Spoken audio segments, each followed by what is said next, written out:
সত্যি বলতে যে 22 বছর পরে একটা যে ট্রফি মোহামেডান স্পোর্টিং ক্লাব আমরা পেলাম, এই পেশাদার লিগ ফুটবলে শুরু হওয়ার পরে প্রথম আমরা ট্রফি পেলাম।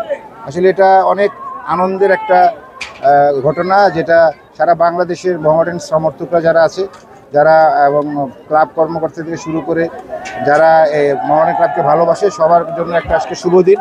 আমি মনে করি যে এই যাত্রা আমাদের অব্যাহত থাকবে সামনের দিকে। খুবই চমৎকার। আজকে রানা, গোলকিপার রানা রিটায়ার করলো ফুটবল থেকে। এটা আসলে একটা খুব বেদনাদায়ক। তারপরেও ফুটবল থেকে রিটায়ার করতেই হবে বয়স হলে। আর আজকে যে অনুষ্ঠান ছিল সত্যি সুন্দর এবং উদযাপনমুখী একটা দিন ছিল। এটা খুবই চমৎকার। এটা আসলে একজনের প্রতি একজনের শ্রদ্ধা, ভালোবাসা, এটা আসলে অব্যাহত থাকে সামনের দিকে, এটা আমরা চাই। Thank you to the entire Bangladesh Football Federation. They've done a very good job, and also thank to the referee association. It's been a long time coming. Mohammedan have not won for a very long time. We are very proud to be champions. We deserve it because we worked hard for it, and we have respect for other team. But now we are champions, so we are sending message to everybody to know Mohammedan is on ground now. Thank you very much. Thank you. The feeling, we cannot explain the feeling, because Mohammedan, long time they're not champion.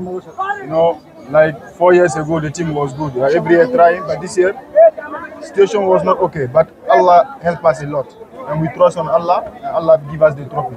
Just have to say thank you for the fans, the official, the coach, and everybody. Everybody work hard. The local players, everyone work hard, and we reach. Allah give us the trophy. Just have to say Alhamdulillah for everything.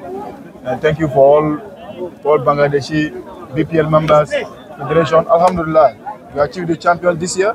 Just have to say Alhamdulillah for everything. Thank you. বছর পর আমরা যখন ট্রফিটা যে অবশ্যই আমাদের অনুভূতিটা মানে অসাধারণ অনুভূতি, এটা ভাষায় প্রকাশ করার মতো না। এই কুমিল্লার মাটিতে আমরা 2023 সালে ফেডারেশন কাপ চ্যাম্পিয়ন হয়েছি। এখন ইনশাল্লাহ আমরা লিগ চ্যাম্পিয়ন উদযাপন করলাম। আলহামদুলিল্লাহ, আমাদের প্রত্যেকটা প্লেয়ার মানে তাদের যে অনুভূতি, তারা নিজেরা বলতে ভাষায় প্রকাশ করার মতো না। এত সবার সার্থক সফল মানে পরিশ্রম করছে যাতে আমরা চ্যাম্পিয়ন হতে পারি, এবং এটা সাপোর্টারদেরও একটা মানে অনুপ্রেরণা ছিল এবং তাদের দোয়াও ছিল। কুমিল্লার ভক্তদের জন্য আপনি কি বলবেন? কুমিল্লা যারা সাপোর্টার ছিল, কুমিল্লা আমরা 2000 করোনার আগে থেকে আমরা কুমিল্লায় খেলতেছি। আলহামদুলিল্লাহ, মানে কুমিল্লা সাপোর্টাররা সবসময় আমাদেরকে সহযোগিতা করছে। এইবার একটু বেশি, এবং যখন আমরা চ্যাম্পিয়ন ফাইটে আমরা আস্তে আস্তে আগাচ্ছিলাম, তখন থেকে কুমিল্লার সমর্থকরা মানে আমাদেরকে খুবই সাপোর্ট দিচ্ছে।